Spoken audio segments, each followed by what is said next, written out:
شمروخ الأرجوز شكشكة شعرية غير دورية بالفصحى وبالعامية. شمروخ الأرجوز 3.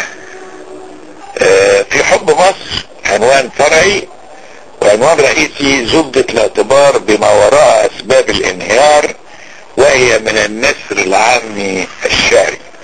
عن ابن عبد الباقي رضي الله عنه وأرضاه وجنبه عذاب الغربة في آخرته ودنياه قال: سئل آية الله الخميسي عن السر وراء انهيار الاتحاد السوفيتي فقال: الشر يصنعه صغار النفوس، والغنم تغشاها الذئاب إذا ما أدخمت التيوس، ويستشري الفساد ما دام الخير لا يؤتى بغير فلوس، ويسود في ساحات النضال الالتهام الكذاب والبهيم النصاب والسيء الخبيث، الذين هم وأضرابهم نتاج زمان أصبح السبت فيه كالخميس. ساعتها يفقد الشغيل متعة الإنتاج والعمل، وتغلق في وجه المثقفين أبواب الأمل، وتصبح مزاولة الفنون ملجأ للمبدعين من الجنون أو السجون، فيضجر الناس من التفكر في الأسباب ويغلقون في وجه العقل الأبواب، ويتجاهل العامة ما يجري يذون بعصمة الصمت والصبر. قطعه مريدوه خوفا من الغرق في لجة الخلاف، وهم في أشد الحاجة للائتلاف. يا مولانا أطال الله عمرك، ليس لنا جلد على الشجار والنقار، نسألك عن أسباب الانهيار فقلها باختصار.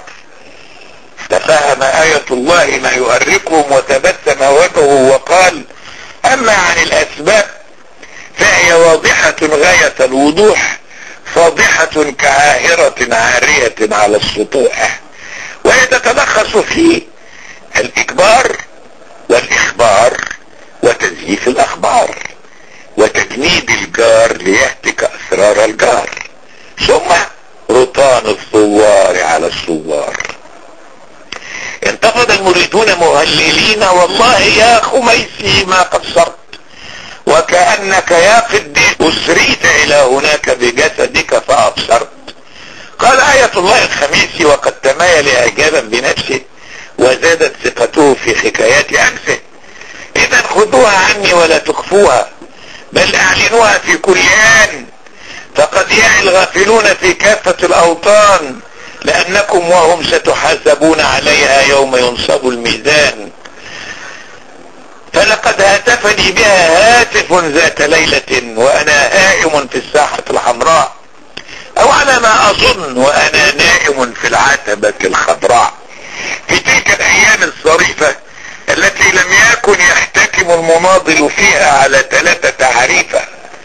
يومها تعلق الهاتف بجبتي وأمسك بياقتي وهزني هزة ارتعدت لها هامتي وقال: اعلم يا خميسي أنه قد ورد في كتب الأمميين الأولين أنه سيأتي اليوم الذي لا يضيع الإسلام فيه إلا جهل المسلمين، ولا يهدم الاشتراكية إلا فساد الاشتراكيين. فالبدار اذهب لتبلغ أولئك الذين ظهرهم للجدار من الشعوب التي يوم تشاء لا تضمن الفطار، والحذار من طمع التجار وكذب الثوار وسلطة الضباط حتى ولو كانوا من الأحرار.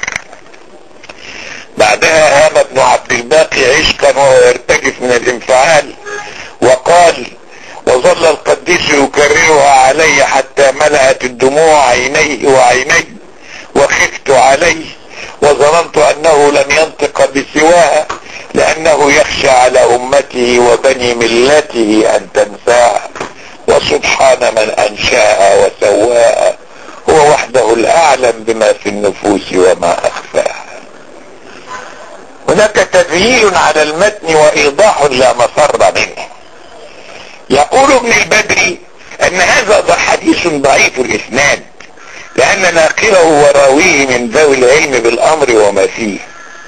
أما الهلالي فيؤكد أن انه حديث مطعون عليه، لان به حداثة لا تخفى على احد من ذوي الفراسة. اما ابن الصيرفي فيؤكد انه لم يرد في الكتب التي حققها الشيخان العراقي والخشان، ولم يذكره احد من اهل الثقة او الساسة. اما ابن شفيق الصفيق فقد حلف طلاقا بالثلاثة، مؤكدا انه حديث مكذوب ومنحول اصلا واطلاقا، اذ لم يذكره ولي امره وصاحب نعمته رفعة بن السعيد في سفره القديم الجديد خلاصة الخباثة في اصول الوصول والاعيب السياسة. ولذا ينصحكم ابن عبد الباقي وينصح نفسه طلبا للسلامة وبعدا عن جوالب الندامة ان يؤخذ الامر كله بحذر، وان يمعن فيه اهل الرأي النظر، فهو لا يريد اغضاب اهل الحل والعقد يا صحاب. وقال الله واياكم شر ذوي الانياب والقبضة العافية الجهولة من فاهم الفولة واصحاب اليد الطولة، وجنبنا في حبكم وقاحة البطر ومزالق الخطر، وحفظنا من خيبة المقولة العجولة وعيبة قصر النظر. رباعية وربع. محلاه حنينك حين يكون من القلب، حتى الزمان قاسي حزين او صعب. قلب البشر معجون بماء الحنين، وده اللي يفرق بني ادم عن ابن الكلب، حتى ولو كانوا صحبة عمر نفس